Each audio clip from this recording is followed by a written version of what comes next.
22 ला नोटिफिकेशन, 23 ला टॅग झाली, 24 ला एक टप्पा झाला. राज्यामध्ये 65,000 शिक्षक, 65,000 प्लस शिक्षकांची कमतरता असताना 50,000ची भरती करू असं आम्हाला केसरकर साहेबांनी सांगितलं. प्रत्यक्षामध्ये 19,000ची भरती झाली पहिल्या टप्प्यामध्ये आणि त्यानंतर भरती इतकी रखडलेली आहे की त्यानंतर इलेक्शन लागलं. इलेक्शन नंतर आचारसंहितेमध्ये विधानसभेत म्हणजे परमिशन घेऊन निवडणूक आयोगाची आपली भरतीची प्रोसेस चालू करू असं आम्हाला सांगितलं.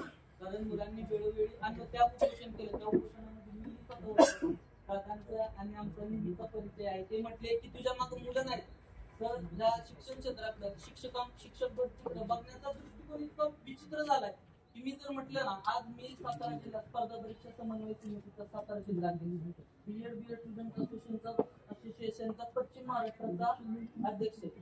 परंतु मुलांनी हे सगळं सोडून शेतीवाडीकडे वळायला, वेगवेगळे व्यवसायाकडे वळायला, काही मुलांनी तरी शिक्षक भरती म्हटली की अंग जात. आज तुम्ही पद्धतीनं बोलला की मुलं मोठे अधिकारी झाली पाहिजे. तर ते अधिकारी होण्यासाठी शिक्षक आता नवीन नियुक्त शिक्षकांसाठी आता फक्त सर्व प्रशासकीय लेवलला सर्व यंत्रणा फक्त दादासाहेब यांनी आपल्याला परमिशन लेटरवरती सही करणं एवढंच बाकी आहे. आणि ती सही झाली की आपल्याला आता सेकंड टप्प्यामध्ये 10 ते 15,000 शिक्षक भरती होईल आणि ह्या सर्व शिक्षकांनाही नवीन शिक्षकांचा हातभार लागतो. निश्चितच तुम्ही बोलताय त्या पद्धतीचा एक विद्यार्थी घडवण्याचं कार्य सेवा आमच्या नवनियुक्त शिक्षकांच्या हातून घडेल. तर त्याच अपेक्षेनं आज आम्ही काही विद्यार्थी आम्ही इथं आलेलो आहे. सर आता दादा म्हटले तुझ्या मागून बीएड चौकामध्ये लायब्ररीमध्ये 100 ते 150 मुले एका शब्दावर विचारली. पण विषय असा आहे की त्या पद्धतीची ती गरज त्यांना वाटत नाही, ती गरज आम्हाला वाटत नाही. आणि पडद्याच्या पाठीमागं दादा तुमच्याबद्दलचा आदर आणि तुमची मुली याविषयी आता आम्ही सर्व ऐकणारे सर्व शिक्षक वृंद असतील, मी असेल, माझ्या मंत्री काही विद्यार्थी असतील, त्यांना नेहमी तुमच्याप्रती प्रेम राहील आणि त्याच प्रेमापुढे हे आमचं निवेदन आहे ते तुम्ही स्वीकारावं.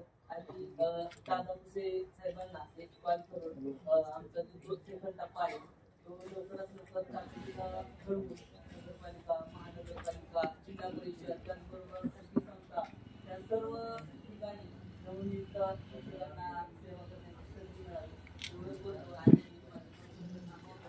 सर्वांची क्षमाही मागतो की ऐन वेळ येऊन निवेदन तुमच्या एवढ्या सर्व कार्यक्रमामध्ये मी सादर करतोय आणि बोलतोय.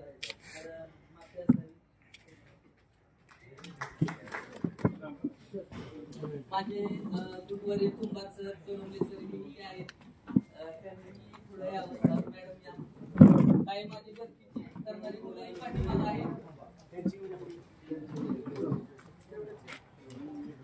आता मी आज काय बोलत नाही तर शिक्षकांकडनं माझी प्रामाणिक अपेक्षा आमदार साहेब बोलले, शिक्षक कुठेही गुटखा मटका बार मध्ये